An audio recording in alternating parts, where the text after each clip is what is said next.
Hey, Bunker Labs, welcome to this edition of the All In Campaign interview. I am joined by a wonderful entrepreneur that is on our Tampa chapter. Erik, why don't you go ahead and introduce yourself and tell us about your company? Awesome.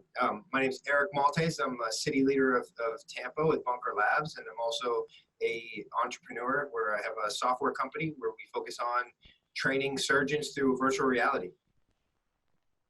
That sounds incredible, and we will definitely have to get you back at some point to talk about that company in depth. But as we are on a short time constraint today, can you talk to us about what our entrepreneurs should keep doing right now? Well, I say the biggest one is taking action. It's so crucial that we tend to get an analysis paralysis. We have this thought that we don't want to do work that's unnecessary, so everyone tries to build a scalable business from day one. I think that crucial aspect is to make sure that you're constantly taking action in the world and reevaluating and coming up with strategies, regardless of whether they're scalable or not. Focus on solving a problem and don't give up until you have solved it. I think that's awesome advice. And so what should they stop doing that's not helping their businesses move forward? Well, I think it's crucial to stop the analysis paralysis. It leads back to that. I'm just that type A personality. It's probably the veteran in me. But what I notice a lot of times is that taking a position is really important. Stop focusing on certainty. If you're waiting for a certain thing to happen, then you're going to be waiting for a long time. You need to have internal locus of control, and you need to identify what things you can do in the world to make that thing happen.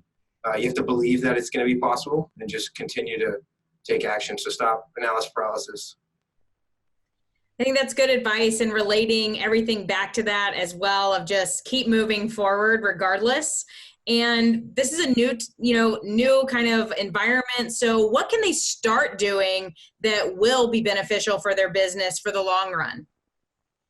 Well, I think a big one is to start getting present to risk that's involved and just start evaluating it. I think what we tend to do is ignore it, and then we don't have a good idea of how to weigh risk until if you've got blinders on so that you don't actually see what the legitimate risk of something is, then you can't evaluate it to see whether it's something you should do or not. So it's really getting present and everywhere in your life where there's some type of a risk, and getting that changing things in the world is about deciding that you want to change it regardless of the probability of succeeding.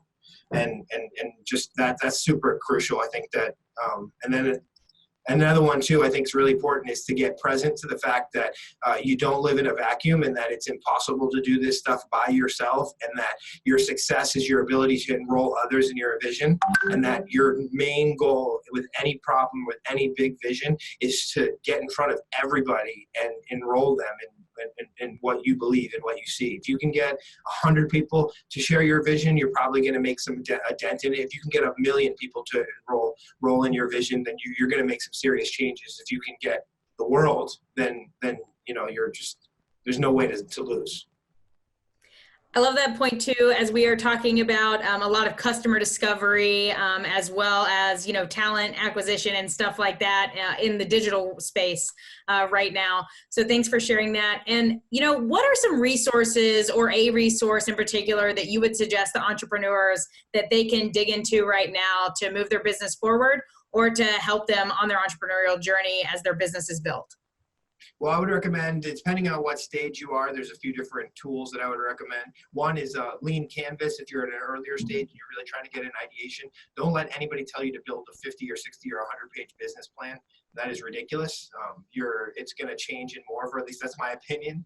I think that you should instead be on these smaller, more specific, understandable goals or rocks that you put together.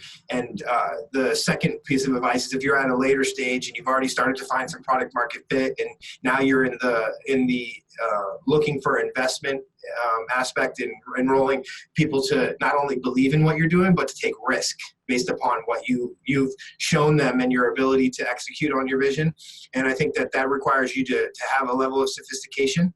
You don't have to be a lawyer, but you better understand pre-money valuation, post-money valuation, what the person on the other side of the table, that's the analyst or the LP or whomever you're dealing with, to understand how they see the world, and so it's so that you can be on equal business stature and you're not there submissive nor being too dominant in the situation. And so I think that a great tool for someone to get that understanding is a book called Venture Deals.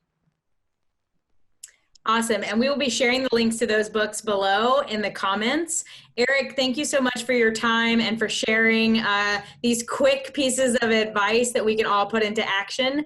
And in Erik's words, stop the analysis paralysis. Thank you so much. Thank you so much.